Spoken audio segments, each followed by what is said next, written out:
Hello friends, welcome to our YouTube channel.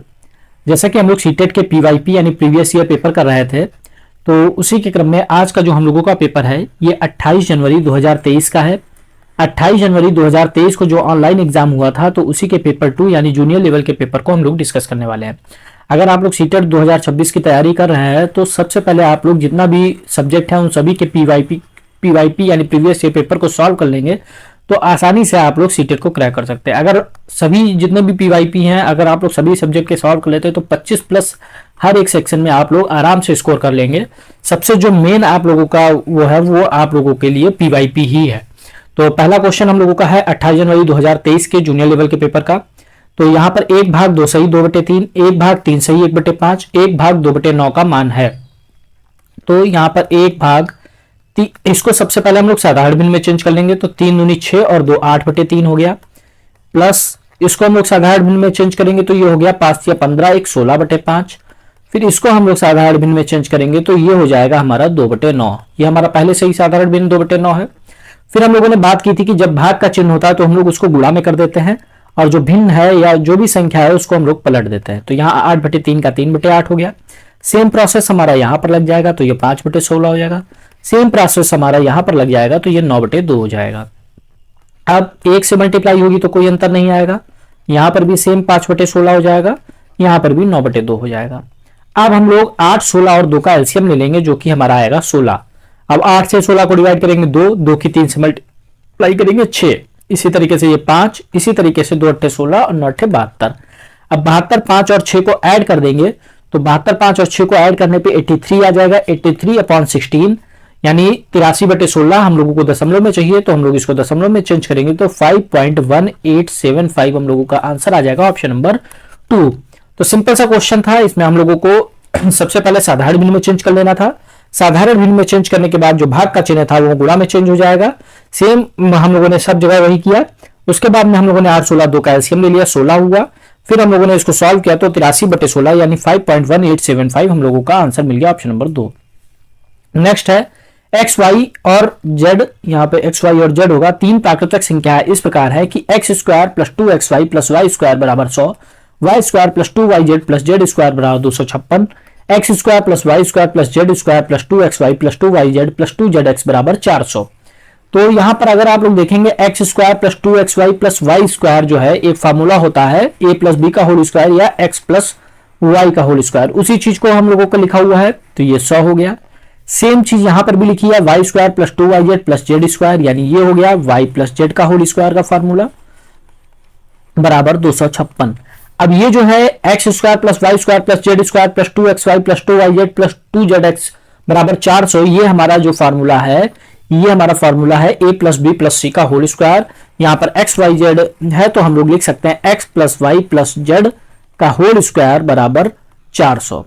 a + b + c का whole square होता है a² + b² + c² + 2ab + 2bc + 2ca। तो same यही चीज हमारी यहां पर लिखी हुई थी तो ये हम लोगों ने सबको हम लोगों ने यहां पर इस तरीके से लिख लिया। अब x + y की वैल्यू हम लोग निकाल सकते हैं। x + y बराबर √100 हो गया। सेम यहां पर y + z की वैल्यू हम लोग निकाल सकते हैं, √256 हो गया। सेम हम लोग यहां पर x + y + z की वैल्यू निकाल सकते हैं, √400 हो गया। अब ये x + y 100 का अगर वर्गमूल निकालेंगे 10 आ जाएगा। y + z बराबर 256 का वर्गमूल 16 होता है। x + y + z 400 का निकालेंगे तो 20 आ जाएगा। अब इसको हम लोग मान लेते हैं इक्वेशन 1, इसको मान लेते हैं इक्वेशन 2, इसको मान लेते हैं हम लोग इक्वेशन 3। अब x + y + 10 और y + z = 16 यानी 1 और 2 को हम लोग ऐड कर देते हैं, 1 + 2 कर देते हैं तो x + y बराबर 10, y + z बराबर 16। तो ये हमारा x है तो x ऐसे ही आ जाएगा, y और y मिलकर 2y हो जाएगा, z 1 है तो हमारा 1 z ऐसे आ जाएगा। 10 और 16 26 हो जाएगा। अब इसको हम लोग इक्वेशन बना लेते हैं 4। तो अब हमारी इक्वेशन ये चौथी बन गई, x + 2y + z बराबर 26। ये हमारी तीसरी है। अब 4 में से हम लोग इक्वेशन 3 को माइनस कर देते हैं तो ये x + 2y + z बराबर 26, ये x + y + z बराबर 20। माइनस कर देंगे तो माइनस करने पे सारे चिन्ह चेंज हो जाते हैं तो x से x कैंसिल हो गया, z से z कैंसिल हो गया, 2y में से y गया, y बचा, इधर 26 में से 20 गया, 6 बचा, यानी y की वैल्यू हम लोगों को 6 पता चल गई। अब y की वैल्यू को हम लोग पुट कर देंगे, हम लोगों को आंसर सारे हम लोगों को वैल्यू पता चल जाएगी। जैसे x प्लस वाई बराबर 10 है, तो x प्लस वाई की जगह 6 बराबर 10, x बराबर 10 माइनस 6, तो x की वैल्यू हमें आ गई 4। x की वैल्यू पता चल गई, y की वैल्यू पता चल गई, हम लोग z की निकाल सकते हैं। y प्लस जेड बराबर 16 है इक्वेशन 2 में, तो y की जगह पर 6 प्लस जेड बराबर 16 हो गया, z बराबर 16 माइनस 6 हो गया, यानी z की वैल्यू आ गई 10। अब हमें x की भी वैल्यू पता चल गई, y की भी पता चल गई, z की भी पता चल गई। अब हमको चाहिए value y z minus x की, तो y की वैल्यू 6, z की वैल्यू 10 माइनस x की वैल्यू 4। 10 और 6 की गुणा 60 माइनस 4, 60 में से 4 जाएगा 56 आ जाएगा। हमारा ऑप्शन नंबर फर्स्ट हमारा राइट आंसर हो जाएगा। सिंपली हम लोगों को अगर फॉर्मूला याद है तो बहुत आसान क्वेश्चन है। ये हमारा x प्लस वाई का होल स्क्वायर का फॉर्मूला लिखा है, हम लोगों ने x प्लस वाई का होल स्क्वायर बराबर 100 लिख दिया, x प्लस वाई बराबर अंडर रूट 100 हो गया, x प्लस वाई की वैल्यू हमें 10 पता चल गई। सेम प्रोसेस हम लोगों ने यहाँ पर किया, y प्लस जेड का होल स्क्वायर लिखा हुआ है 256, तो y प्लस जेड बराबर under root 256, y plus z बराबर 16 हो गया। सेम यहाँ पर a plus b plus c का होल स्क्वायर यानी x plus y plus z का होल स्क्वायर बराबर 400 हो गया, या अंडर रूट 400 हो गया, यानी x plus y plus z बराबर 20 पता चल गया। इक्वेशन फर्स्ट और इक्वेशन सेकंड को हम लोगों ने यहाँ पर ऐड कर दिया। ऐड करने के बाद हम लोगों को इक्वेशन 4 पता चल गई, x plus 2 y plus z बराबर 26। अब जो चौथी हम लोगों ने इक्वेशन बनाई उसमें से तीसरी को माइनस कर देंगे तो y की वैल्यू हमें पता चल जाएगी 6। y की वैल्यू को फर्स्ट इक्वेशन में रखा, हमें x की वैल्यू पता चल गई। y की वैल्यू को सेकंड इक्वेशन में हम लोगों ने रखा, z की वैल्यू पता चल गई। अब इसके बाद चाहे जिसकी भी वैल्यू हम लोगों को पूछी जाएगी हम लोग निकाल सकते हैं। यहाँ पर y z माइनस x की वैल्यू पूछी गई थी तो हम लोगों ने इसको फाइंड आउट कर लिया, 56 हम लोगों का आंसर हो गया। नेक्स्ट क्वेश्चन, क्वेश्चन नंबर 3, निम्नलिखित में से कौन सा समीकरण के हल से संतुष्ट होती है? अगर हम लोगों को समीकरण दिया है 2x माइनस 7 बटे 2 बराबर माइनस 4.5, क्रॉस मल्टीप्लाई कर देंगे, 2x माइनस 7 बराबर 2 गुणे माइनस 4.5, तो 4.5 और 2 की गुणा होगी तो ये 9 हो जाएगा, यानी माइनस 9। 2x माइनस 7 बराबर हो जाएगा माइनस 9, तो 2x माइनस 7 बराबर सॉरी यहाँ पे हम लोग पक्षांतर कर देंगे इसका, तो 2x बराबर हो जाएगा माइनस 9 प्लस 7, तो 2x बराबर माइनस 2, x इजकल टू 2 से 2 कैंसिल हो जाएगा, x की वैल्यू आ जाएगी माइनस 1। अब हम लोगों को x की वैल्यू पता चल गई। सेम हम लोग लास्ट वीडियो में जैसे हम लोगों ने किया था सभी ऑप्शन में रख के देख लेंगे, जहां पर भी हमारी इक्वेशन सेटिस्फाई हो जाएगी वही हमारा आंसर हो जाएगा। तो 4x यानी 4 माइनस 1, तो ये माइनस 4 हो जाएगी, यानी पहला तो हमारा ऑप्शन गलत हो गया क्योंकि माइनस 1/2 चाहिए था। दूसरे में रखते हैं 2x प्लस 3 यानी 2 इंटू माइनस 1 प्लस 3, तो ये माइनस 2 हो गया प्लस 3 यानी ये आ गया 1, जबकि हमको चाहिए माइनस 1, दूसरा भी गलत हो गया। थर्ड में देखते हैं 3 इंटू माइनस 1 प्लस 2, तो ये हो गया माइनस 3 प्लस 2, तो ये हो गया हमारा माइनस 1, हमको माइनस 1 ही चाहिए थे, यानी ऑप्शन नंबर 3 हमारा राइट आंसर हो गया। सिंपल सा क्वेश्चन था, केवल हमको x की वैल्यू निकालनी थी, क्रॉस मल्टीप्लाई करके x की वैल्यू हम लोगों ने -1 निकाल ली। फर्स्ट इक्वेशन में रखा, हमारा सेटिस्फाई नहीं हुआ, गलत हो गया। सेकंड में हमारा सेटिस्फाई नहीं हुआ, गलत हो गया। थर्ड में हमारा सेटिस्फाई हो गया, यानी ऑप्शन नंबर 3 हमारा राइट आंसर हो गया, और चौथे ऑप्शन को हमें देखने की जरूरत नहीं है। नेक्स्ट है क्वेश्चन नंबर 4, एक निश्चित संख्या में वस्तुओं को 126 दिन में निर्मित करने के लिए एक फैक्ट्री को 84 मशीनों की आवश्यकता पड़ती है। वस्तुओं को उतनी ही संख्या में 108 दिन में निर्मित करने के लिए उस फैक्ट्री को कितनी अधिक या कम मशीनों की आवश्यकता पड़ेगी। तो इस क्वेश्चन के लिए एक फॉर्मूला होता है, जो हम लोग जैसे यहाँ पे काम निकालेंगे, काम का फॉर्मूला होता है जैसे m1d1 वाला होता है, सेम ये उसी चीज को यहाँ पे हम लोग चेंज करके लिख देते हैं, मशीन गुणे दिन, काम बराबर मशीन गुणे दिन। अब हम लोग यहाँ पर देखते हैं, पहले हमारे पास 126 दिन थे, तो 126 दिन, और मशीनें कितनी थी, 84 थी, तो 126 गुणे 84 हो गया। अब बराबर हम लोग करेंगे, फिर देखिए काम बराबर मशीन गुणे दिन है, और इधर से हम लोग जब 108 दिन है तब भी हम लोग यहां से काम निकाल सकते हैं, काम बराबर यहां से हम लोग देखेंगे तो हमारे पास मशीन जो है हम लोगों को निकालनी है, मशीन की आवश्यकता होगी, यानी x हम लोग मान लेते हैं मशीनों की संख्या, दिन हमें पता है 108। अब ये भी हमारा काम आया है और ये भी हमारा काम है। अब काम हम लोगों के दोनों बराबर होंगे, तो ये 126 गुणे 84 है, ये x गुणे 108 है, यानी दोनों को हम लोग इक्वल रख देंगे। अब हम लोग x की वैल्यू निकाल सकते हैं, 126 गुणे 84 बटे 108, तो अब हम लोग 12 से काट देंगे, 12 सत्ते 84, 12 निम्मा 108, 9 से काट देंगे, 9 एक कम 9, बचा 3, 9 चौक 36, और 14 और 7 की मल्टीप्लाई करेंगे 98, यानी x की वैल्यू आ गई 98। यानी अब हमें 98 मशीनों की आवश्यकता पड़ेगी। पहले हम लोगों को पड़ रही थी 84 मशीनों की आवश्यकता, अब हमको पड़ेगी 98 मशीनों की आवश्यकता, यानी अधिक मशीनों की आवश्यकता पड़ रही है। कितना अधिक की पड़ रही है, 98 से माइनस कर देंगे तो 14 आ जाएगा, यानी 14 अधिक मशीनों की आवश्यकता पड़ेगी। ऑप्शन नंबर 3 हो जाएगा। सिंपल सा काम बराबर मशीन गुणे दिन याद रखना है। यहां से हम लोगों ने 126 गुणे 84 रखा, ये हमारा काम आ गया। फिर काम बराबर, यहाँ पर हमें पता नहीं था कितने हमारे मशीनें हैं तो x मान लिया, दिन हमें 108 पता था, ये भी हमारा काम हो गया। दोनों जो हमारे वर्क हैं उनको इक्वल कर दिया और x की वैल्यू निकाली, 98 आ गई। तो x की वैल्यू जो 98 आई है ये हमारी पहले 84 से ज्यादा है। कितना ज्यादा है तो हम लोगों ने माइनस कर दिया, हमें आंसर पता चल गया 14। नेक्स्ट देखते हैं, अगला क्वेश्चन है 4xy cube plus 24xy square minus 64xy बटे 2xy प्लस 16x। तो इसका जो है एक हम लोगों को गुणनखंड बताना है। तो सबसे पहले हम लोग क्या करेंगे, ऊपर से हम लोग 4xy कॉमन कर लेंगे अंश से। तो यहां से 4xy जाएगा तो y स्क्वायर बचेगा, यहां से 4 कॉमन करेंगे तो ये 6 बचेगा, 4 छंग 24। x चला जाएगा तो x नहीं लिखेंगे और एक y चला जाएगा, यानी 6y बचेगा सिर्फ। और उसके बाद नेक्स्ट हमारा यहां से xy कैंसिल हो जाएगा, 4 से 16 को डिवाइड करेंगे तो 16 आ जाएगा, यानी 4xy कॉमन करने पर y square plus 6y minus 16 हो गया। नीचे हम लोग देखते हैं, नीचे हम लोग कॉमन कर लेंगे 2x, क्योंकि 2x दोनों जगह पे है। तो यहां पर बचा y और यहां पर बचा 8। अब x से x कैंसिल हो गया, 2 से 2 कैंसिल हो गया, तो ऊपर हमारा बचा 2y। इधर हम लोग अब देखो यहां पे हम लोग गुणनखंड करते हैं y स्क्वायर। अब हमें 6y लाना है और यहां पर 16, यानी 8 दूनी 16 होता है। प्लस का अगर हम लोग 8y कर दें, माइनस का 2y कर दें तो 8 में से 2 जाएगा, 6 बचेगा और 8 दूनी 16 और माइनस का है यानी माइनस 16 हो जाएगा। तो इस तरीके से हम लोगों ने इसको तोड़ दिया। नीचे हमारा y प्लस 8 रहेगा। अब हम लोग ऊपर कॉमन कर लेंगे, ये 2y है। अब यहां से हम लोग y कॉमन करेंगे तो y प्लस 8 हो गया, यहां से -2 कॉमन करेंगे तो ये y प्लस 8 हो गया और नीचे हमारा हो जाएगा y प्लस 8। अब हमें y प्लस 8 दोनों जगह से कॉमन मिल जाएगा तो ये 2y हो गया और एक y प्लस 8 कॉमन हो गया, तो एक बचा हमारा y माइनस 2, नीचे y प्लस 8।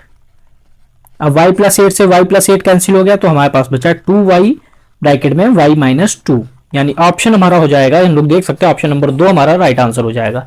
सिंपल सा, पहले हम लोगों ने 4xy कॉमन किया तो अंदर हमारा बचा y square plus 6y minus 16, नीचे 2x कॉमन किया तो बचा y प्लस 8। अब हम लोगों ने यहाँ पर 6y को हम लोगों ने तोड़ दिया प्लस 8 माइनस 2 में। अब यहां से हम लोगों ने जब कॉमन किया तो y प्लस 8 हमारा कॉमन हो गया, y माइनस 2 हो गया, y प्लस 8 से y प्लस 8 कैंसिल हो गया, तो 2y ब्रैकेट में y माइनस 2 हमारा आंसर हो गया। नेक्स्ट क्वेश्चन नंबर 6, यदि व्यंजकों 5x minus 7y plus 2, 3y minus 4x plus 2xy और 2x माइनस 3xy माइनस 5 के योग में xy और xy के गुणांक p q और r है, तो p plus Q minus r की वैल्यू निकालनी है। तो यहां पर हम लोगों को जो 5x माइनस 7y प्लस 2 दिया है और यहां से हम लोगों को जो xy और xy के गुणांक दिए हैं, तो हम लोग क्या करेंगे, इन लोग सभी जो गुणांक हैं इन सबको हम लोग ऐड कर देंगे। तो ऐड करेंगे तो ये हो जाएगा 5x minus 7y plus 2 plus 3y minus 4x plus 2xy plus 2x minus 3xy minus 5। इन सबको जोड़ दिया हम लोगों ने, तो ये 5x, ये माइनस 4x और ये 2x, तो 5 और 2 7, 7 में से 4 गया, 3x बचा हमारा। जो हो जाएगा उसको हम लोग मार्क कर देंगे, जिससे हमें पता चलेगा किसको किसको हम लोगों ने काउंट कर लिया है। अब y को देखते हैं, यहाँ पे माइनस 7y है, यहाँ प्लस 3y है, यानी और कहीं पे नहीं है, तो ये हमारा हो गया माइनस 4y। अब नेक्स्ट हम लोग देखते हैं xy वाला गुणांक, तो xy वाले में 2xy और माइनस 3xy, तो ये हमारा बचेगा माइनस xy, तो इसको हम लोग यहाँ पे लिख देते हैं माइनस xy। अब हमारे पास बचा माइनस 5 और प्लस 2 यानी माइनस 3। तो इसको जब हम लोगों ने सॉल्व किया तो ये हमारा आ गया 3x minus 4y plus minus xy minus 3। अब कह रहा है इनके गुणांक क्रमशः क्या है, इसका p है, इसका q है और xy का r है। तो इससे हम लोगों को कोई मतलब नहीं रह गया, इसको तो हम लोग हटा देते हैं।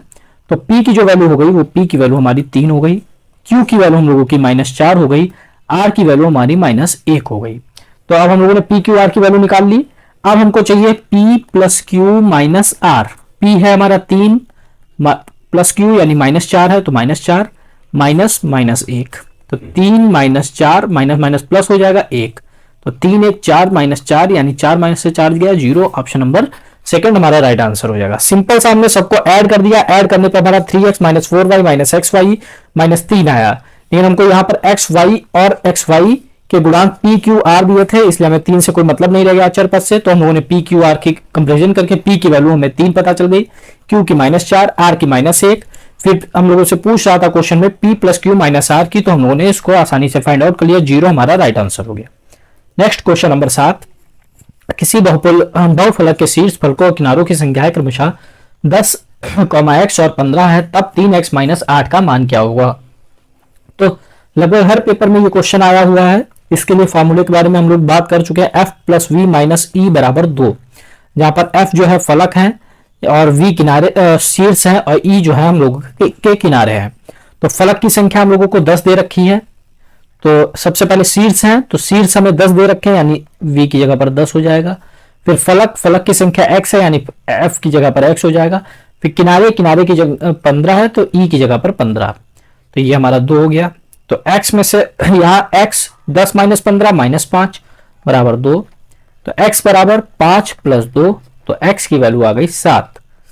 अब हमसे पूछा है क्वेश्चन में 3x - 8 का मान क्या होगा। 3 × 7 - 8, तो 21 - 8, 21 में से 8 गया 13, यानी ऑप्शन नंबर फर्स्ट हमारा राइट आंसर हो गया। तो सिंपल सा एक फॉर्मूला लगाना है, f + v - e = 2 का, x + 10 - 15 = 2, तो x - 5 = 2, x = 5 + 2, x की वैल्यू 7 आ गई। x की वैल्यू को पुट कर दिया तो हमें आंसर मिल गया, क्वेश्चन नंबर 7 का आंसर हो गया ऑप्शन नंबर फर्स्ट 13। नेक्स्ट है किसी तिर्यक रेखा द्वारा दो समांतर रेखाओं को प्रतिच्छेदन करने से बने उस तिर्यक के एक ही और दो अंतःकोणों का अनुपात 2:7 है। इनमें से बड़ा कोण y है, यहां पर होगा इनमें से बड़ा कोण y है, तो 3y - 40 का मान क्या होगा। तो जब भी अंतःकोण की बात की जाएगी तो जो दो अंतःकोण होते हैं उनकी वैल्यू हमेशा उनको जोड़ने पर हमें 180 मिलता है। जैसे यहाँ पर एक, क्योंकि बड़ा कोण y कह रहा है तो एक कोण 2y हो गया, एक 7y हो गया, क्योंकि अनुपात 2:7 है, एक कोण y दे रखा तो 2y और 7y हो गया। अब दोनों अंतःकोण हैं तो अंतःकोणों का योगफल हमेशा 180 डिग्री होता है, ये याद रखना हम लोगों को। 7 2 9y = 180 हो गया, y = 180/9 हो गया, यानी y की वैल्यू आ गई 20। जब y की वैल्यू हम लोगों को पता चल गई, दोनों कोण निकाल सकते हैं। पहला कोण हो गया 2 × 20, सही, हम लोगों को बड़ा कोण y दे रहा था तो दूसरा कोण हम लोग 7y यानी 7 × 20, तो 7 दूनी 140 हो गया। अब हमको निकालना 3y - 40, 3y - 40 चाहिए, तो 3y की वैल्यू 140 - 40, तो 14 थी 42 यानी 420 हो गया -40, 420 में से 40 गया तो 380 बचा, ऑप्शन नंबर 4 हमारा राइट आंसर हो गया। सिंपली हम लोगों ने एक को 2y मान लिया, दूसरा 7y हो गया बराबर 180, 9y = 180, y = 180/9, y = 20। तो यहां से हम लोगों ने बड़ा कोण निकाल लिया, बड़ा कोण हमारा 7y, तो 7 × 20 यानी 140, सभी वैल्यू को पुट कर दिया, हमें ऑप्शन मिल गया, आंसर मिल गया ऑप्शन नंबर 4। बस एक चीज इसमें याद रखनी है, जब भी दो अंतःकोणों का बात कहेगा तो दोनों का योगफल 180 डिग्री के बराबर होगा। नेक्स्ट क्वेश्चन नंबर 9, तो भुज PQR की भुजा QR को एक बिंदु S तक बढ़ाया जाता है तथा भुजा PR पर लंब एक किरण RT इस प्रकार खींची जाती है कि TRS एक न्यून कोण हो, तो PQR का जो अनुपात है 3 2 1 है, तो TRS का मान निकालना है। तो इसके लिए सबसे पहले हम लोग त्रिभुज बना लेते हैं। तो इस तरीके से हमारा त्रिभुज हो गया PQ और R। अब कह रहा है QR को एक बिंदु S तक बढ़ाया जाता है, QR को एक बिंदु S तक बढ़ाया गया तथा भुजा PR पर लंब एक किरण RT, तो RT एक लंब खींचा जाएगा इस तरीके से, इसको T दे देंगे और ये जो कोण हो जाएगा ये हमारा 90 डिग्री हो जाएगा। इस प्रकार खींची जाती है कि TRS एक न्यून कोण हो, ये एक हमारा न्यून कोण है। कोण PQR का अनुपात जो है 3:2:1, यानी ये जो कोण है ये कोण और इस कोण का अनुपात 3:2:1 दिया है, यानी एक कोण 3x हो गया, दूसरा 2x हो गया, 1x हो गया। अब त्रिभुज के एक ही त्रिभुज के 3 कोण हैं, यानी ये 180 डिग्री होगा, क्योंकि तीनों कोणों का योगफल 180 होता है। 3 2 5 और 6, 6x = 180 हो गया, तो x = 180/6 हो गया, यानी x की वैल्यू आ गई 30। तो x की वैल्यू जब 30 पता चल गई तो एक कोण हमारा 3 × 30, 3x था तो 90 हो गया, दूसरा कोण हमारा 2x था यानी 2 × 30 तो 60 हो गया, तीसरा कोण हमारा x था तो x का मतलब 30 हो गया। तो एक कोण P हमारा 90 हो गया, कोण Q कोड क्यू हमारा 60 हो गया और कोड आर हमारा 30 हो गया। अब हमको चाहिए टी आर एस इसकी वैल्यू। अब हम लोग पहले लास्ट वीडियो में भी हम लोगों ने बात की थी, एक बीज रेखा पे जो कोड बनता है वो पूरा 180 के बराबर होता है। टोटल जो ये हमारा है कोड ये 180 के बराबर होगा। अगर इसमें से हम लोग ये वाला कोड और ये वाला कोड माइनस कर दें तो हमें ये वाला कोड पता चल जाएगा। तो 180 माइनस 30 प्लस 90, तो ये 90 30 120 हो गया। 120 80 माइनस 120, तो ये 60 डिग्री हमारा आंसर हो गया ऑप्शन नंबर 4। तो बस इसमें सबसे पहले 3 2 1 का अनुपात दिया था, 3x 2x x हो गया बराबर 180, x की वैल्यू 30 हो गई। तो एक कोड हमारा 90 हो गया, एक 60 हो गया, एक 30 हो गया, तीनों की वैल्यू को रख दिया। अब ये हमें क्वेश्चन में ही दे रखा है, ये वाला कोड जो है ये 90 है, क्योंकि यहां पर हम लोगों को दिया है कि इस प्रकार खींची जाती है कि लंब है, लंब का मतलब 90 हो गया। अब ये 30 है तो 90 और 30 मिलकर 120 हो गया और ये पूरा 180 होता है, यानी ये 60 बचा। ऑप्शन नंबर हमारा 4th राइट आंसर हो गया। नेक्स्ट देखते हैं question number 10। Code P Q R S, sorry चतुर्भुज पी क्यू आर एस है जिसमें पी क्यू बराबर पी एस, आर क्यू बराबर आर एस। यदि पी आर और क्यू एस बिंदु पर प्रतिच्छेदित करते हैं तो निम्नलिखित में से कौन सा कथन सत्य है। यहां पर होगा बिंदु ओ पर प्रतिच्छेदित करते हैं, तो निम्नलिखित में से कौन सा कथन सत्य है। सेम टू सेम ये पीवाई की जो हम लोग पीवाईपी कर चुके हैं उसी में से सेम टू सेम वैसा ही कॉपी पेस्ट क्वेश्चन है और इसको हम लोग डिस्कस भी कर चुके हैं। यहाँ पर जैसा कि हम लोगों से कह रहा है कि पी क्यू आर एस एक चतुर्भुज है, तो पी क्यू आर एस इस तरीके से हम लोगों ने लास्ट वीडियो में भी डिस्कस किया था। पी क्यू आर एस जो कि एक पतंग की आकार का बन रहा था, क्योंकि पी क्यू और पी एस बराबर है, पी आर और क्यू एस पर बिंदु ओ पर प्रतिच्छेद, सॉरी आर क्यू और आर एस भी बराबर है ये। और पी आर और क्यू एस, पी आर यानी ये वाली जो रेखा है और ये जो रेखा है बिंदु ओ पर प्रतिच्छेदित करते हैं। तो निम्नलिखित में से कौन सा कथन सत्य है। तो सेम हम लोग इसको डिस्कस कर चुके हैं, ऑप्शन नंबर 4th होगा। पी आर और क्यू एस परस्पर लंब है, क्योंकि इसके जो पतंग के विकर्ण होते हैं वो परस्पर एक दूसरे पर लंब होते हैं। और क्यू एस का ओ मध्य बिंदु है, यानी ये जो रेखा है इसका जो मध्य बिंदु होता है वो इसका विकर्ण जहां पर प्रतिच्छेदित करते हैं वो इसका मध्य बिंदु होता है। तो इसके बारे में हम लोग बात कर चुके हैं। नेक्स्ट है क्वेश्चन नंबर 11। किसी समांतर चतुर्भुज ए बी सी डी के विकर्ण परस्पर बिंदु ओ पर प्रतिच्छेदित करते हैं। यदि ए ओ बी बराबर 70, डी ए सी बराबर 32, डी बी सी बराबर वाई, तो 2y प्लस 15 की वैल्यू निकालनी है। तो समांतर चतुर्भुज यहां पे बनाएंगे,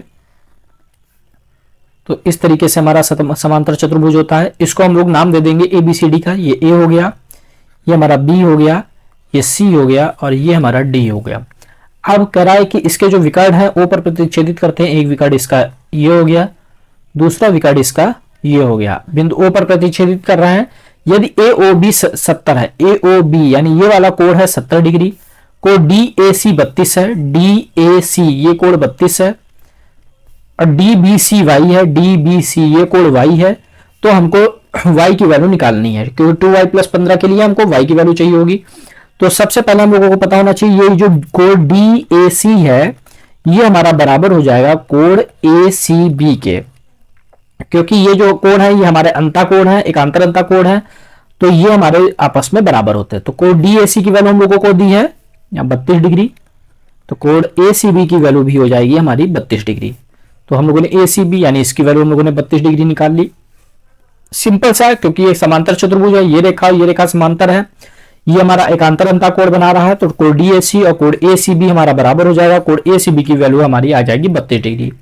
आप देखेंगे कोण ए ओ बी प्लस कोण बी ओ सी, तो ये ए ओ बी और बी ओ सी यानी ये पूरा कोण बन जाएगा। ये पूरा जो होता है अभी हम लोगों ने बात की 180 डिग्री का होता है।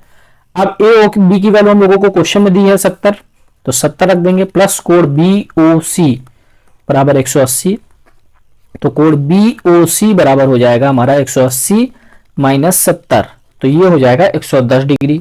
अब हम लोगों को ये पता चल गया कोण बी ओ सी यानी ये वाला कोण हमें पता चल गया 110 डिग्री। अब त्रिभुज बी ओ सी में हम लोग देख लेंगे, क्योंकि इसी में y हम लोगों को यहां पर दिया है y, तो एक कोण होंगे हमारा 110, एक कोण हमने निकाल लिया 32, तीसरा कोण हमें पता है y, तो y की वैल्यू हम लोग निकाल सकते हैं। त्रिभुज के तीनों कोणों का योगफल 180 होता है, तो कोण बी ओ सी प्लस कोण ओ सी बी प्लस कोण सी बी ओ बराबर 180। तो बी ओ सी की वैल्यू हम लोगों ने अभी यहां से फाइंड आउट की 110 प्लस कोण ओ सी बी की वैल्यू ओ सी बी अब हम लोग OCB कह लें या ACB कह लें, एक ही बात है क्योंकि कोड तो बराबर ही रहेगा। तो इसकी वैल्यू हम लोग निकाल चुके हैं 32 प्लस कोड CBO बराबर 180, या फिर हम लोग इसको y भी कह सकते हैं क्योंकि क्वेश्चन में हमें y दिया है। तो 110 और 32 जोड़ेंगे तो ये हो जाएगा 2 3 1 4 142। CBO को y लिख लेते हैं बराबर 180, y बराबर हो जाएगा 180 माइनस 42। तो यहां से 10 में से 2 गया 8, 7 में से 4 गया 3 1, y की वैल्यू हमारी आ जाएगी 138। तो यहां से हम लोगों को यहाँ पे हम लोगों का 110 और इसको जोड़ा 142 होगा, तो यहां पर 142 कर देंगे तो y की वैल्यू आ जाएगी 38, यानी y की वैल्यू हम लोगों को 38 पता चल गई। अब हमें 2y प्लस 15 की वैल्यू चाहिए, तो इसको हम लोग निकाल सकते हैं 2y प्लस 15, 2 गुणे 38 प्लस 15, 38 गुना 76 प्लस 15, 76 और 15 जोड़ेंगे तो 91 हो जाएगा, यानी ऑप्शन नंबर फर्स्ट हमारा आंसर हो जाएगा 91 डिग्री। तो इसमें केवल हमको ध्यान देना है कि जो हमारा चतुर्भुज है समांतर चतुर्भुज है, समांतर चतुर्भुज में इस तरीके से अंताकोण बनता है। तो अंताकोण जब ये हमारा इधर 32 डिग्री बन रहा था, इस तरीके से जब हमने इसको मिलाया, यहां से हम लोग देख सकते हैं अगर ये 32 डिग्री है तो ये वाला भी हमारा 32 होगा, या फिर अगर हमारा इधर वाला 32 दिया है तो इधर वाला कोण भी 32 होगा। तो उसी तरीके से हमारा कोण ACB 32 पता चल गया। अब ये जो हमारा यहां पर बन रहा था ये वाला कोण AOB 70 दिया था, अगर पूरा कोण की बात करेंगे यहां पर तो ये 180 डिग्री हो जाएगा। तो उसी चीज का हम लोगों ने प्रयोग किया और कोण BOC निकाल लिया। अब त्रिभुज BOC में दो कोण हमें पता है, एक नहीं पता है, तो तीसरा कोण हम लोगों ने यहां से y को फाइंड आउट कर लिया 38, 2y प्लस 15 चाहिए था, वैल्यू को पुट कर दिया, हमें आंसर मिल गया। नेक्स्ट देखते हैं क्वेश्चन नंबर 12। किसी समकोण त्रिभुज का परिमाप 72 सेंटीमीटर है तथा उसकी एक भुजा कर्ण के अतिरिक्त की लंबाई 18 सेंटीमीटर है, उस त्रिभुज का क्षेत्रफल क्या होगा। तो समकोण त्रिभुज का परिमाप कर रहा 72 है, तो समकोण त्रिभुज जो बनता है वो इस तरीके से कुछ बनता है। फिलहाल इस फिगर में इस क्वेश्चन में हमें फिगर की कोई जरूरत नहीं है, फिर भी हम लोग देख लेते हैं ABC इस तरीके से, यहां पर ये हमारा 90 होगा। अब इसमें कह रहा परिमाप जो है 72 है, एक भुजा कर्ण के अतिरिक्त है 18 है, हम लोग मान लेते हैं ये 18 है, इसको हम लोग मान लेते हैं x है। अब त्रिभुज का परिमाप यानी परिमाप जो होता है तीनों भुजाओं का योग होता है 72, तो तीसरी भुजा अगर हम लोग निकालेंगे तो कैसे निकालेंगे, टोटल हमारा 72 है तीनों भुजाओं का योग, अगर 72 में से बाकी दोनों का योग निकाल देंगे तो हमें तीसरी भुजा पता चल जाएगी। अगर इसको जोड़ देंगे 72 में से घटा देंगे तो तीसरी भुजा आ जाएगी, यानी जो हमारा कर्ण है वो आ जाएगा 72 माइनस 18 प्लस एक्स। तो 72 में से ये हो जाएगा 72 माइनस 18 माइनस एक्स। अब 72 में से 18 गया, ये बचा 54 माइनस एक्स। तो ये तीसरा जो हमारा कर्ण है ये 54 माइनस एक्स पता चल गया। अब यहाँ पे केवल ये समझना 18 में दिया है, x ये दिया है, दो भुजाएं हो गई 18 प्लस एक्स, तीनों का योग हमें 72 दिया, अगर 72 में से दोनों का योग घटा देंगे तीसरी भुजा आ जाएगी, तो तीसरी भुजा हमारी यानी कर्ण आ गई 54 माइनस एक्स। अब पाइथागोरस प्रमेय से हम लोगों ने पाइथागोरस प्रमेय पढ़ी हुई है कि कर्ण का जो स्क्वायर होता है, कर्ण का स्क्वायर आधार का स्क्वायर प्लस लंब का स्क्वायर होता है।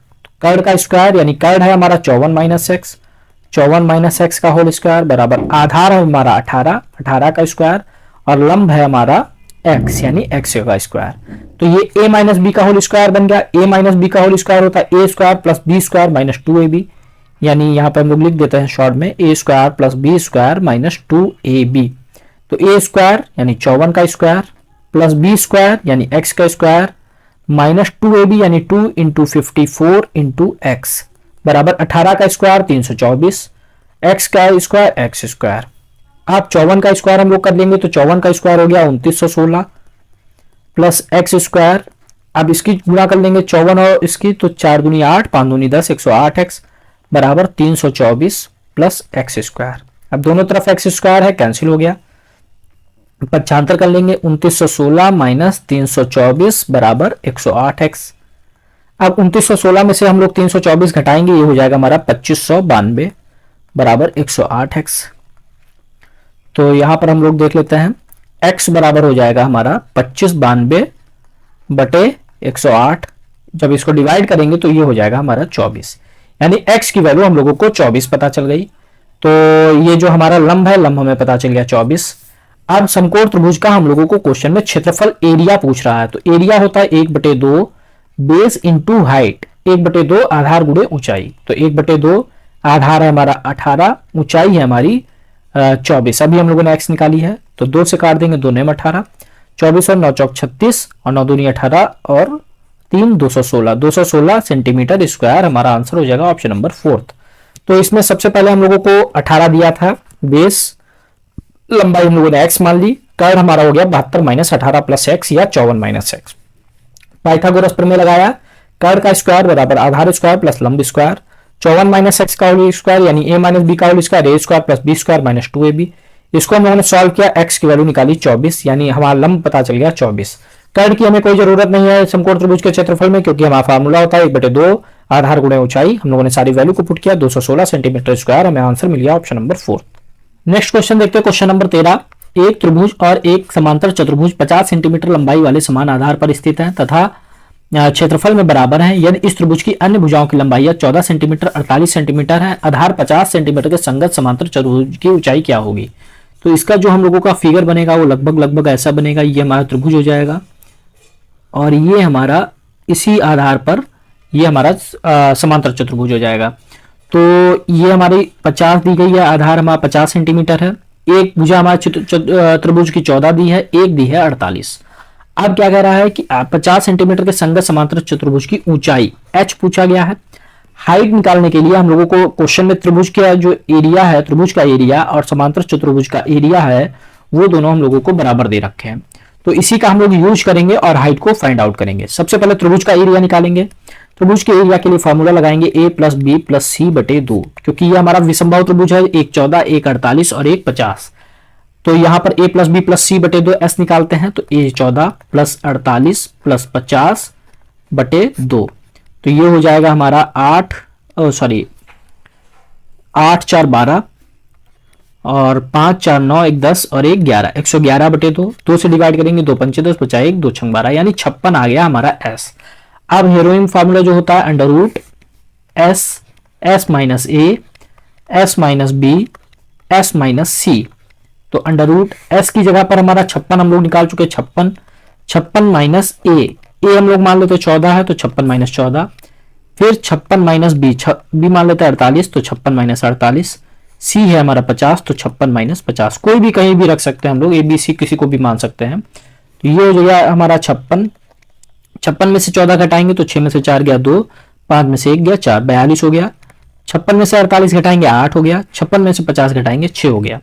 अब इसको हम लोग तोड़ देंगे, ये 7 गुणे 8 56 को लिख देंगे, 42 को 7 गुणे 6 लिख देंगे, गुणे 8 गुणे 6 लिख देंगे। अब वहां पेयर बन जाएगा 8 8 का, 7 7 का और 6 6 का, यानी वर्गमूल से बाहर हो जाएंगे, 7 गुणे 8 गुणे 6। तो ये हमारा एरिया आ गया, इसको हम लोग मल्टीप्लाई कर देंगे तो ये हो जाएगा हमारा 336 सेंटीमीटर स्क्वायर।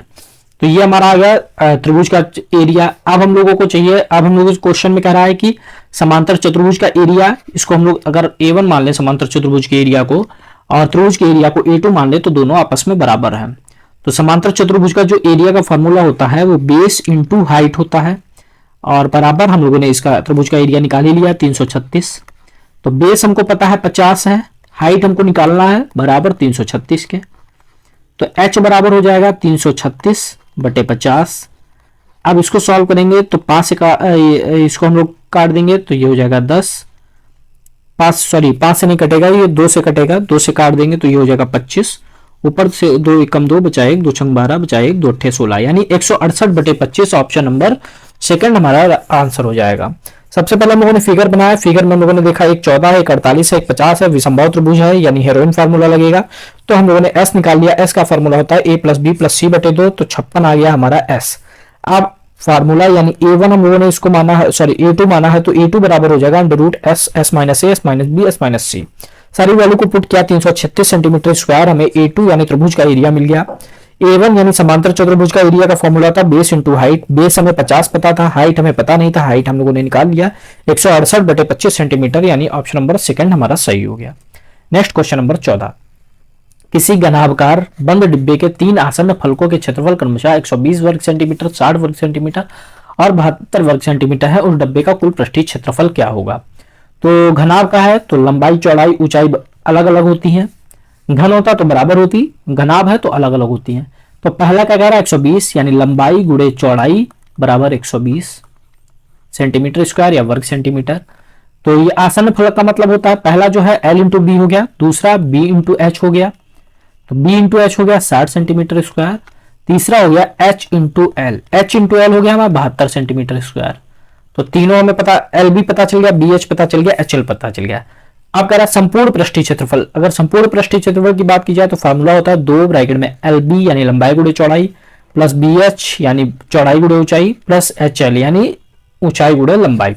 सारी वैल्यू हम लोगों को पता है, L B B H H L की सारी वैल्यू को यहां पर रख देंगे। 2 एल बी 120, बी एच 60 और एच एल 72, इनको सबको जोड़ देंगे तो ये 2, ये हो गया 2, 7 6 13 और 2 15 और 1 1 2, 252 गुणे 2 मल्टीप्लाई कर देंगे 4 5 दूनी 10 दूना 4 सेंटीमीटर स्क्वायर, 504 सेंटीमीटर स्क्वायर यानी वर्ग सेंटीमीटर हमारा ऑप्शन नंबर 3 राइट आंसर हो जाएगा। तो इसमें केवल हमको आसन फलक का मतलब एक हो गया एल बी, एक हो गया बी एच, एक हो गया एच एल।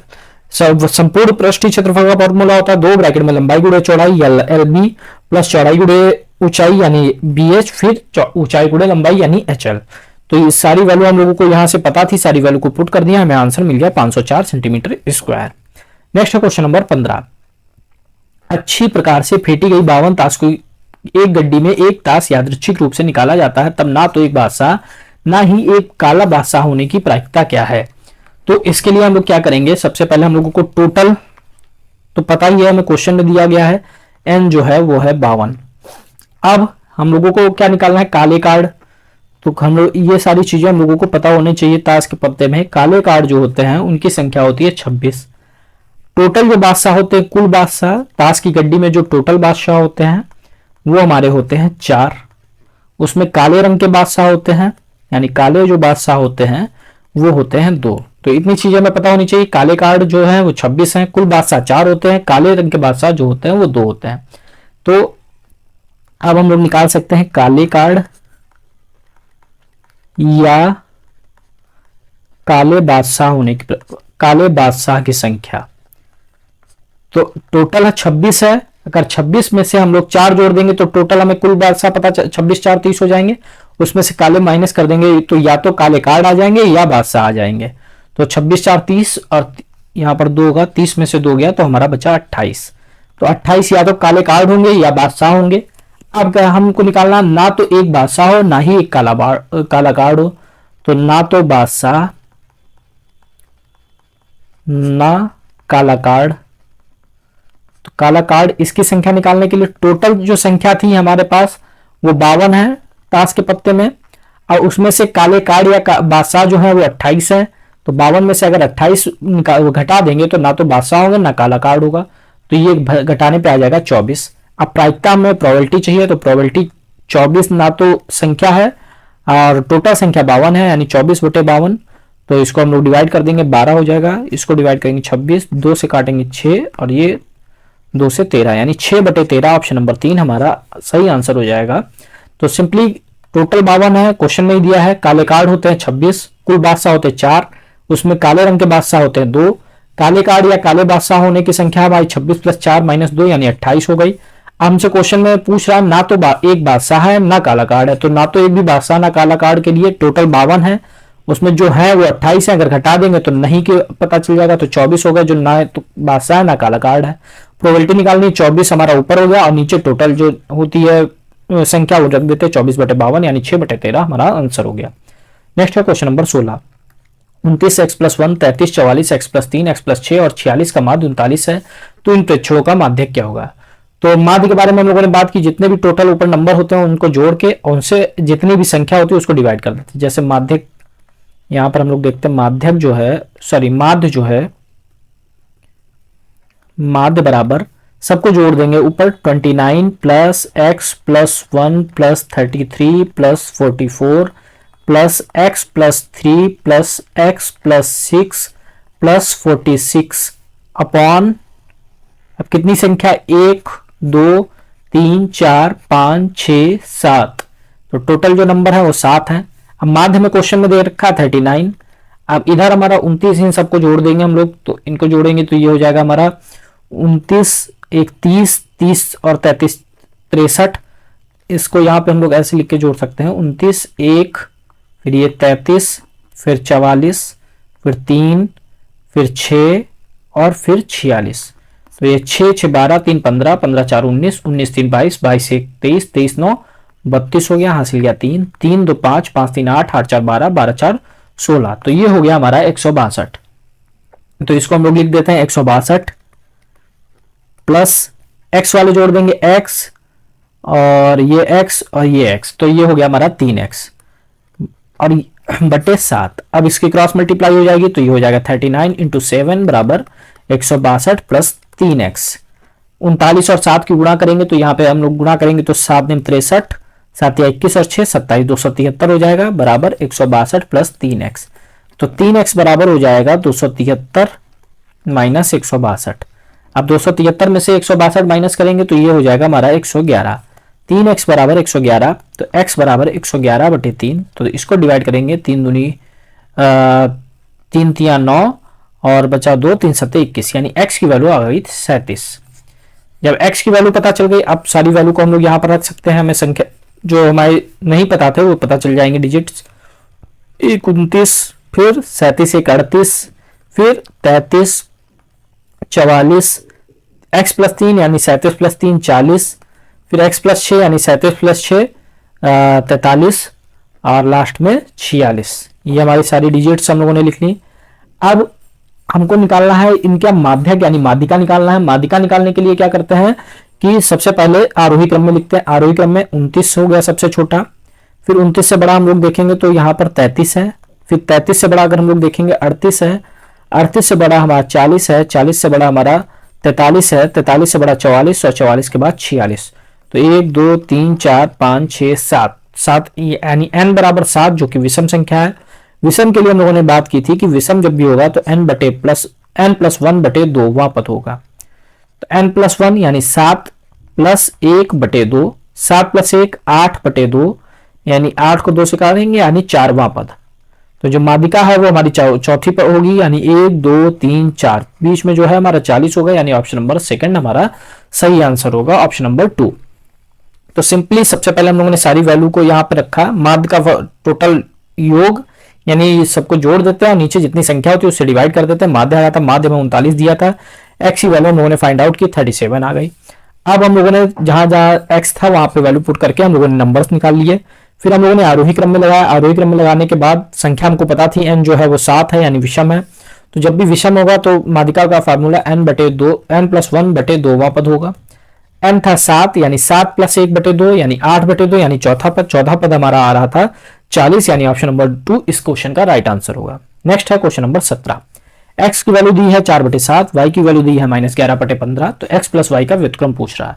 तो सबसे पहले हमें x प्लस y निकालना होगा। 4 बटे 7 प्लस -11 बटे 15, प्लस माइनस मिलकर माइनस हो जाएगा, 4 बटे 7 11 बटे 15।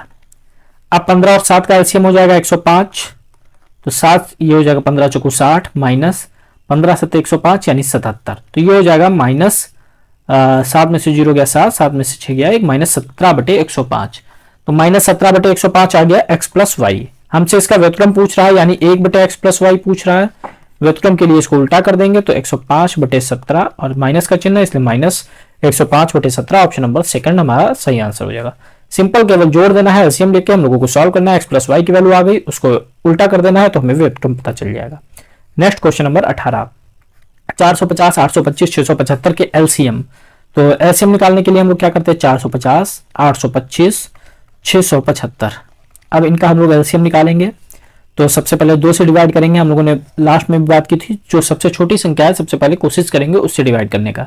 2 नी 4 2 नी 4 बचा 1 2 पंचे 10। ये 825 में नहीं जाएगा, ऐसे ही लिख देंगे। 675 में नहीं डिवाइड होगा, ऐसे ही लिख देंगे। फिर हम लोग 3 से डिवाइड करेंगे तो 2 2 4 और 5 9 यानी 3 से डिवाइड हो जाएगा। 3 7 21 बचा 1 3 5 15। ये इसको जोड़ेंगे 8 5 13 और 2 15, ये भी हो जाएगा। 3 2 6 बचा 2 3 7 21 बचा 1 3 5 15। फिर 7 5 12 6 18, ये भी हो जाएगा। 3 2 6 बचा 2 3 2 6, ये हो गया 3 2 6। उसके बाद 3 2 6 बचा 1 3 5 15। फिर 3 से डिवाइड करेंगे तो ये हो जाएगा 3 एकम 3 बचा 2 3 5 15। ये 7 5 12 12 और 2 14 यानी डिवाइड नहीं होगा, इसको ऐसे लिख देंगे। 5 2 7 2 9, ये हो जाएगा। 3 7 21 बचा 1 3 5 15।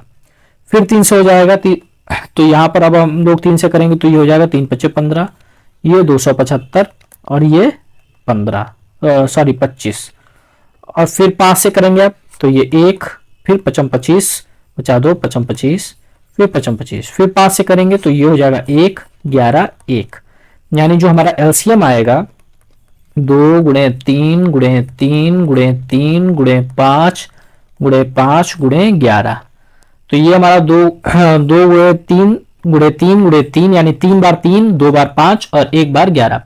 अब हम लोग इसको जब मल्टीप्लाई करेंगे तो मल्टीप्लाई करने पे हम लोगों का जो आएगा वो 14,850 आएगा। तो एलसीएम हम लोगों का आ गया 14,850। अब हम लोग इसी का एचसीएफ निकालेंगे। तो एचसीएफ के दो तरीके हैं, गुणनखंड करके हम लोग पहले बात कर चुके हैं। आज हम लोग करेंगे भाग विधि से। तो भाग विधि से देखेंगे तो सबसे छोटी जो संख्या है उससे हम लोग डिवाइड करते हैं दूसरी किसी भी संख्या को, इसको भी कर सकते हैं इसको भी कर सकते हैं। तो हम लोग डिवाइड करते हैं 825 को, तो एक बार में जाएगा तो ये हो जाएगा 450, माइनस करेंगे ये 5, 12 में से 5 गया 7, 7 में से 4 गया 3, 375 हुआ। अब ये वाली जो संख्या है इसको हम लोग यहाँ पर इससे भाग कर देंगे, तो फिर से एक बार में जाएगा तो ये 375 हो गया। तो इसको माइनस करेंगे तो ये हमारा आ जाएगा 75। अब 75 से आप इस संख्या को डिवाइड करेंगे 375 को, तो ये हमारा जाएगा 5 बार में और 375 हो जाएगा। तो अब जब पूरा पूरा चला जाएगा तो ये जो संख्या आएगी इससे हम लोग डिवाइड कर देंगे अगली बची हुई संख्या यानी 675 को। 75 से 675 को डिवाइड करेंगे तो 9 बार में पूरा पूरा चला जाएगा 675। तो यानी HCF जो यानी हमारा मासा है वो हमारा आ गया 75। ये जो संख्या है यही हमारा मासा होगी, तो मासा हमारा आ गया 75। अब LCM माइनस HCF दोनों का अंतर पूछ रहा है, LCM माइनस HCF, तो 14,850 माइनस 75 माइनस कर देंगे हमें आंसर मिल जाएगा। तो माइनस करने पे आ जाएगा 14,775। तो 14,775 ऑप्शन नंबर 2 में है, यानी ऑप्शन नंबर 2 हमारा राइट आंसर हो जाएगा। सिंपली हम लोग एलसीएम निकाल सकते हैं। एलसीएम निकालने के लिए सबसे छोटी संख्या, फिर उससे बड़ी संख्या, फिर उससे बड़ी संख्या से डिवाइड करेंगे। एलसीएम हमारा 14,850 आ गया। भाग विधि से भी निकाल सकते हैं एचसीएफ, और गुणनखंड विधि से भी निकाल सकते हैं। भाग विधि से हम लोगों ने निकाला, सबसे पहले 450 से 825 को भाग किया, 375 आया, फिर 375 से 450 को डिवाइड किया, 75 आया, 75 से 375 को किया। तो जो पूरा पूरा जब डिवाइड हो जाता है उसी संख्या से हम लोग बची हुई संख्या को डिवाइड करते हैं। तो 9 बार में गया तो ये पूरा पूरा डिवाइड हो गया, तो ये संख्या हमारा एचसीएफ हो गई। एलसीएम माइनस एचसीएफ निकालना था, दोनों को घटा दिया, हमारा आंसर आ गया 14,775।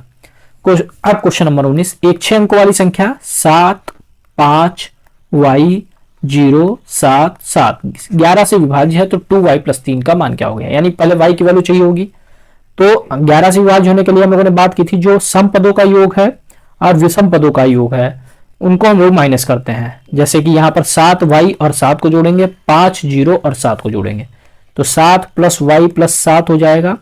इधर 5 + 0 + 7 हो जाएगा, तो ये 14 + y हो जाएगा, और ये 7 5 12 हो जाएगा। अब इन दोनों को माइनस करते हैं, यानी ऐसे लिखते थे हम लोग। तो 14 में से 12 गया तो 2 बचा प्लस y। अब y की ऐसी संख्या रखनी है कि या तो हमारा 0 आ जाए या फिर संख्या जो है 11 से डिवाइड हो जाए। तो अगर हम लोग y की वैल्यू 9 रख दें तो 2 + 9 11 हो जाएगी, और 11 11 से डिवाइड होता है, यानी y की वैल्यू हम लोगों को पता चल गई 9। अब y की वैल्यू 9 पता चल गई तो हमें चाहिए 2y + 3 की वैल्यू। तो 2 × 9 + 3, तो 9 दूनी 18 3 21, यानी ऑप्शन नंबर 4 हमारा राइट आंसर हो जाएगा। तो सिंपली हम लोगों को पहला, तीसरा, पांचवा, दूसरा, चौथा और छठा जोड़ के माइनस कर देना है, वही हम लोगों ने यहाँ पे किया। 2 + y आया, y की जगह अगर हम 9 रखते हैं तो 9 और 2 11 हो जाएगा, तो संख्या 11 से पूरा पूरा डिवाइड हो जाएगा, यानी y की वैल्यू 9 पता चल गई। 2y + 3 में हम लोगों ने y की वैल्यू को रखा, 21 हमें आंसर मिल गया। अब आज का लास्ट क्वेश्चन, क्वेश्चन नंबर 20, -3/4 की घात 3 की घात 4 है, तो हमारे ऑप्शन में बताना है किसके बराबर होगा। तो अगर a की घात m की घात n होता है तो a की घात m n हो जाता है। तो यहां पर ऐसे लिखा हुआ है -3/4 की घात 3 की घात 4, तो सेम यही फॉर्म है हमारी, तो इन दोनों की गुणा हो जाएगी, तो -3/4 की घात 4 × 12 हो जाएगा। अब एक चीज हम लोगों को यहां पर ध्यान रखनी है, जब भी हमारी ये घात जो है सम है, यानी लिख देते हैं हम लोग, घात अगर सम है तो जो माइनस चिन्ह है वो पॉजिटिव हो जाएगा। अगर घात विषम है तो अगर हमारा माइनस चिन्ह है तो माइनस में ही रहेगा, अगर प्लस है तो प्लस में रहेगा। लेकिन अगर घात सम है तो माइनस भी हमारा प्लस में चेंज हो जाएगा और प्लस है तो प्लस में ही रहेगा। तो यहां पर हमारा 12 यानी सम है, तो ये घात सम है यानी जो माइनस चिन्ह है वो प्लस में चेंज हो जाएगा। 3/4 की घात 12 हमारा आंसर हो जाएगा ऑप्शन नंबर 4। क्यों ऐसा होता है? क्योंकि यहां पर माइनस है, अगर हम लोग कहें -1 इस तरीके से भी लिख सकते हैं 3/4। अब इसकी घात भी 12, इसकी घात भी 12 है। किसी भी संख्या की अगर सम घात है तो ये पॉजिटिव हो जाएगी, 3/4 की घात 12। तो ये हमारा आंसर हो गया ऑप्शन नंबर 4। तो फ्रेंड्स, ये जो हम लोगों के पेपर था उसके जितने भी मैथमेटिकल क्वेश्चन हम लोगों के 20 यानी पूछे गए थे उन सभी को हम लोगों ने डिस्कस किया। नेक्स्ट वीडियो में जो हम लोगों का नेक्स्ट पेपर होगा उसको हम लोग डिस्कस करेंगे। अगर आप लोगों को वीडियो पसंद आया तो वीडियो को लाइक करिए, साथ ही साथ चैनल को सब्सक्राइब करिए। मिलता है नेक्स्ट वीडियो में। Thank you.